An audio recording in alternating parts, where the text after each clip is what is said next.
Agora vamos começar o módulo das aulas práticas. Eu vou demonstrar no paciente os cortes da ecocardiografia pediátrica, um pouquinho diferente dos cortes usados na ecocardiografia adulto, ou pelo menos a sequência é um pouco diferente. Vamos lá?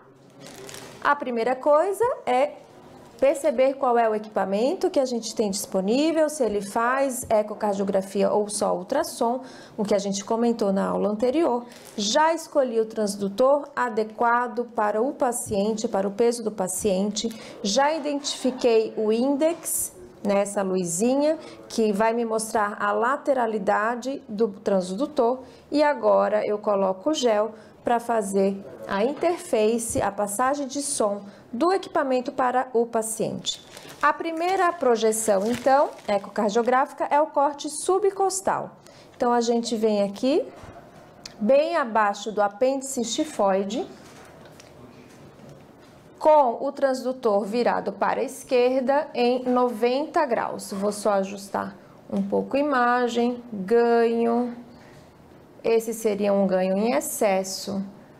Aqui um ganho adequado. Sempre o que eu quero visualizar no meio da imagem, e a gente tem o foco, que é onde vai concentrar os feixes do ultrassom na imagem. Então, aqui é o corte subcostal. Percebam aqui o fígado. Temos dois vasos aqui, a coluna, aorta e cava. A aorta pulsa, observem a pulsatilidade desse vaso, e a cava tremula. Tudo que está mais próximo do vértice da imagem é anterior, tudo que é mais distante é posterior. Então, a cava é mais anterior do que a aorta. A cava está dentro do fígado. Aqui é o lado direito do paciente, aqui é o lado esquerdo. Então, a cava está anterior e à direita, a aorta posterior e à esquerda. Com isso, eu identifico que os sitos do paciente é sólitos. A próxima projeção, então, a gente roda o transdutor 90 graus e a gente vai abrir os dois vasos, a cava e a aorta, em eixo longitudinal. Então, aqui é ver a cava inferior. Interessante a gente conseguir observar entrando no átrio direito. Observem aqui a variação respiratória do tamanho, da dimensão do vaso, numa respiração espontânea.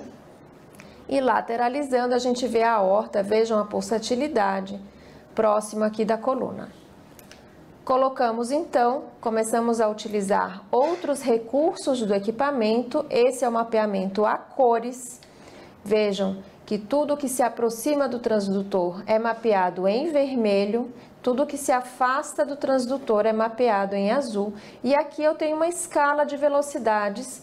Velocidades baixas, tons escuros, velocidades altas, tons claros. Então, esse fluxo, ele está positivo, ele está se direcionando para o transdutor. É o fluxo da aorta abdominal. Percebam que ele é só vermelho, não tem nenhum fluxo reverso que a gente esteja observando aqui ao Doppler colorido da aorta abdominal.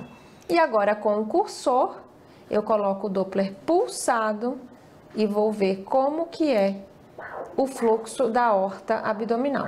Vou baixar um pouco aqui a linha de base. E esse é um fluxo bem normal, trifásico, tem um pouquinho de fluxo reverso. Esse fluxo reverso, ele é responsável pela perfusão de coronária. Fluxo normal da aorta abdominal. Se tivesse uma coarctação de aorta, por exemplo, a velocidade de pico não estaria tão alta. Você vê que está aqui mais ou menos um metro por segundo, que é o normal. Na coarctação vai diminuindo a velocidade de pico e vai começando a ter um fluxo diastólico. Ok, esse é o Doppler da aorta abdominal.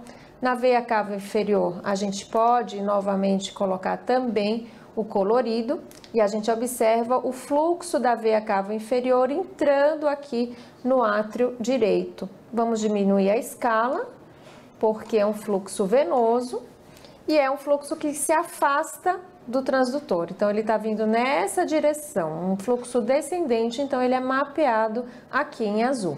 Esses fluxos que a gente observa dentro do fígado são as veias suprahepáticas. Essa é a cava inferior, observe como o tamanho é muito maior, e aqui um fluxo de suprahepática. Terminando então de avaliar veia cava inferior e a aorta, a gente volta o transdutor para a posição original, coloca a mão por cima do transdutor, porque agora a gente vai avaliar o septo interatrial.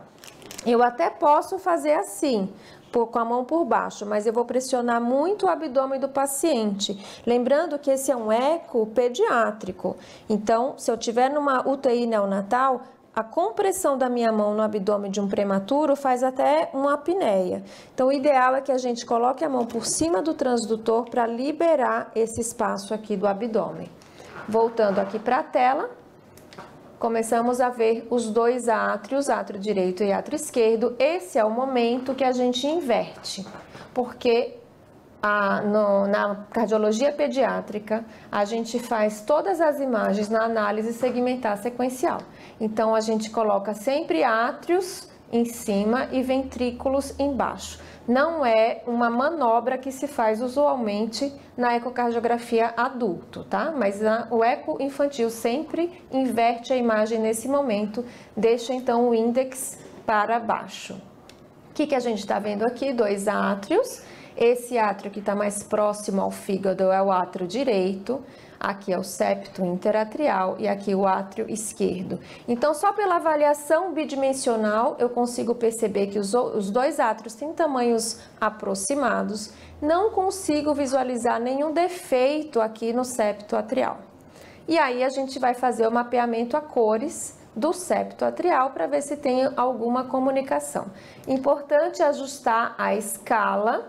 São duas estruturas com pressões baixas, então se eu